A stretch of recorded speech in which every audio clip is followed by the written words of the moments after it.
अस्सलाम वालेकुम dear student.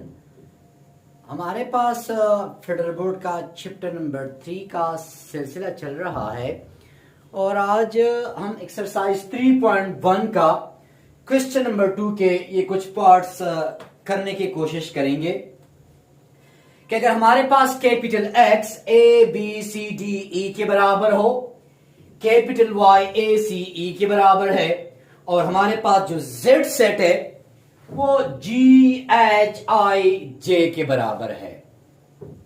अगर हम गौर से देखें स्टूडेंट A C E, तो A C E set X के अंदर ऑलरेडी मौजूद है। इट्स मीन कि Y is the subset of X। Y के तमाम एलिमेंट X के अंदर कंटेन कर रहे हैं, लेकिन अगर मैं X Y को Z के साथ रिलेट करूं तो Z और X भी आपस में डिसजॉइंट है और Y X भी आपस में डिसजॉइंट है। अगर मैं देखिए यहां पे इसको मैं इंडिकेट करने की कोशिश कर रहा हूं वेन डायग्राम से, तो यहां पे देखिए student Y is the subset of capital X। हमारे पास जो X सेट है वो कैपिटल Y से काफी बड़ा है। रेक्टेंगल हमेशा यूनिवर्सल ट्राइंगल को इंडिकेट कर रहा है। मैंने यहां पे लिख लिया स्टूडेंट कैपिटल X, क्योंकि Y के तमाम एलिमेंट X के अंदर कंटेन कर रहे हैं। तो अगर मैं यहां पे लिख लूं स्टूडेंट Y, ये मैंने लिख लिया Y। अब Y के अंदर क्या क्या एलिमेंट है? A C E और हमारे पास ये B और D क्या स्टूडेंट बाहर है।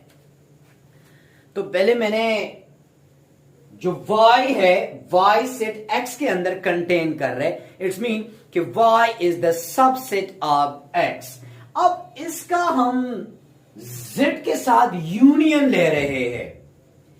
अगर मैं Z के साथ यूनियन ले रहा हूं लेकिन Z हमारे पास बिल्कुल डिसजॉइंट है, Z सेट हमारे पास बराबर है G H I J, लेकिन दोनों सेट्स में से कुछ भी कॉमन नहीं है। जब कॉमन नहीं है स्टूडेंट तो मैं इसको यूनियन को एक ही तरह शेड कर ले, यूं लिख लिया कि यह देखिए हॉरिजॉन्टल लाइन से इसकी यूनियन को इंडिकेट कर दिया, तो ये शेडेड रीजन इसकी यूनियन को इंडिकेट कर रहा है।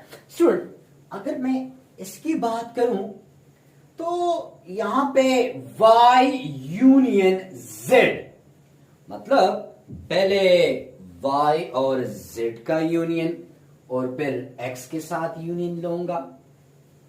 वही बात आ जाती है स्टूडेंट कि चलो पहले मैंने ये X सेट ड्रॉ कर लिया और ये Y सेट, सॉरी पहले Y सेट ड्रॉ कर लिया फिर Z सेट ड्रॉ कर लिया, लेकिन चूंकि Z और Y में कुछ भी कॉमन नहीं है तो मैंने इसकी यूनियन को हॉरिजॉन्टल के साथ यू इंडिकेट कर दिया। अब इसकी यूनियन का मैं ले रहा हूं X के साथ यूनियन। अब Z के साथ तो X का कोई भी ताल्लुक नहीं है, क्योंकि कोई भी देखिए अगर आप Z और X में देखें तो कुछ भी कॉमन नहीं है, तो वो डिसजॉइंट है। लेकिन Y के तमाम एलिमेंट कैपिटल X के अंदर मौजूद है, तो स्टूडेंट मैं इसके एरगेंट कैपिटल X ले लेता हूं और अगेन वही हॉरिजॉन्टल लाइन, क्योंकि ये इसके अंदर मौजूद है तो ये शेडेड रीजन इस शेप को इंडिकेट कर रहा है, जिसको हम एसोसिएटिव लॉ ऑफ यूनियन भी कह सकते हैं। स्टूडेंट देखिए X Y union Y union Z, तो देखिए इसको हम एसोसिएटिव लॉ भी कहते हैं। ये दोनों आपस में इक्वल है, डायग्राम वाइज भी इक्वल है, और अगर आप पार्टिकुलर इसी एग्जांपल से करें तब भी हमारे पास इसका आंसर सेम आएगा। स्टूडेंट अगर लास्ट की बात की जाए, अगर मैं X इंटरसेक्शन Y की बात करूं तो ठीक है, कैपिटल X पहले लिख लिया, Y इसके अंडर आ रहा है।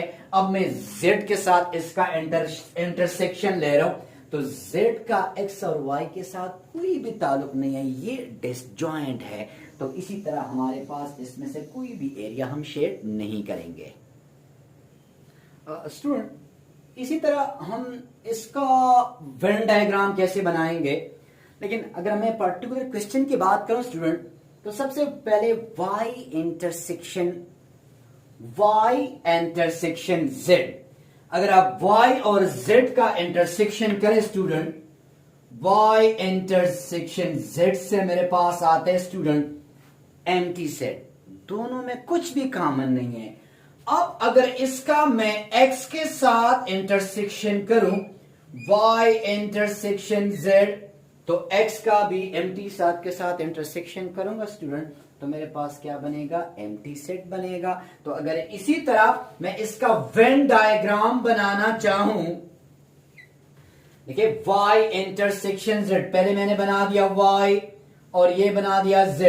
y के अंदर एलिमेंट है a c e, और अगर मैं z की बात करूं तो g h i j, लेकिन ये दोनों डिसजॉइंट है, दोनों में कुछ भी कॉमन नहीं है। फिर अगर इन दोनों का मैं x के साथ इंटरसेक्शन करूं इसका एम्प्टी के साथ, तो उसमें भी कुछ कॉमन नहीं है, क्योंकि इन दोनों का इंटरसेक्शन तो हमारे पास u ब्लैंक आएगा। स्टूडेंट जिस तरह इसका थर्ड पार्ट था, देखिए, तो ये associative law with respect to intersection भी हम इसे कह सकते हैं।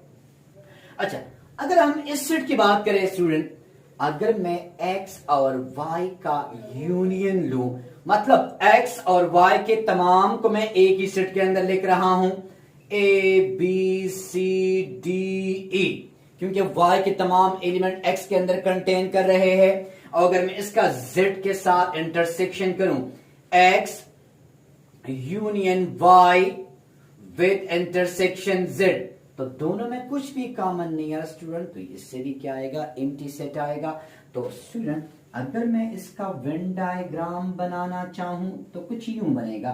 पहले मैंने देखे y is the subset of capital X, क्योंकि y के तमाम एलिमेंट x के अंदर कंटेन कर रहे हैं। लेकिन अगर मैं z के साथ इंटरसेक्शन ले रहा हूं, तो इन दोनों का कोई भी एरिया कंबाइन नहीं आ रहा जिसको मैं शेड करूं।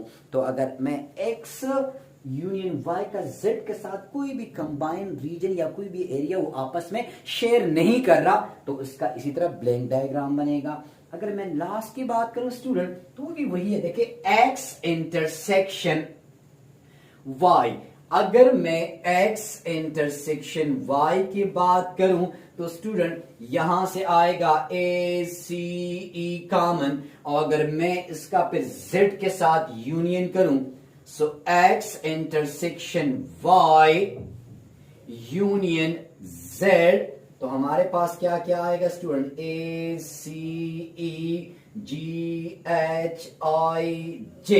अब इसका वेन डायग्राम हम कैसे इंडिकेट करेंगे स्टूडेंट, सबसे पहले मैंने रेक्टेंगल हमेशा यूनिवर्सल सेट को इंडिकेट कर रहा है x इंटरसेक्शन y। स्टूडेंट क्योंकि x बड़ा है, y इसका सबसेट है, तो इसका इंटरसेक्शन हमारे पास y आएगा। देखिए स्टूडेंट, अगर मैं यहां पे आपको बता देखे x y का यूनियन लूंगा तो x इज द लार्जेस्ट। तो student for the sake of MCQs ये बात याद रखे कि अगर मैं x और y का यूनियन लूंगा, अगर y x का सबसेट है तो यूनियन x के बराबर होगा, अगर y x का सबसेट हो तब, और अगर y x का सबसेट हो तो इसका इंटरसेक्शन हमेशा y आएगा। तो स्टूडेंट यहां पे x इंटरसेक्शन y से y आ गया, फिर z के साथ मैं यूनियन ले रहा हूं, तो z के अंदर हमारे पास g h i j, तो देखिए y की शेड कर दिया क्योंकि मैं यूनियन ले रहा हूं, z और y का यूनियन हो जाएगा, क्योंकि x इंटरसेक्शन y के बराबर है, और फिर इसका z के साथ यूनियन ले रहा हूं, तो मैंने y और z को हॉरिजॉन्टली शेड